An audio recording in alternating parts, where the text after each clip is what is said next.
গুঁড়ো ধুলো রোজ পড়বে। কি করবে?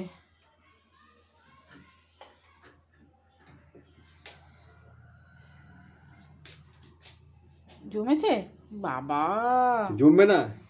মোটা হয়ে গেছে। ঠিক আছে, কাপড় আছে আপনাদের? যার কাপড় দান দেখি।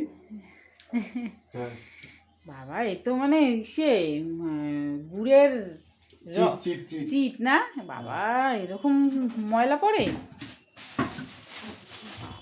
বাপ, দেখো বন্ধুরা, চিমনির ময়লা দেখো। এটা এখন এই পরিষ্কার করছে।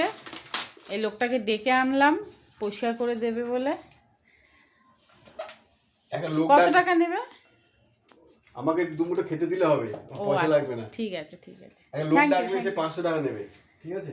আচ্ছা, তাই জন্য আমি নিজের হাতে এটা করে দিচ্ছি। চিমনি সব তার জন্য থ্যাংক ইউ। আর কিছু দিতে পারবো না, ঠিক আছে? হ্যাঁ, আর কিছু দিতে পারবো না, শুধু খাওয়া। দেখে খুলে পরিষ্কার করবে। ঠিক আছে, তাহলে পরিষ্কার করে দাও। হ্যাঁ, আমি আমার কাজ করি। হ্যাঁ, গেলাম। ঠিক আছে, টাটা। কাজ হওয়ার পর কথা বলবেন। আচ্ছা ঠিক আছে, ডিস্টার্ব করবেন না। ঠিক আছে। পরিষ্কার হয় যেন সুন্দর করে। আচ্ছা।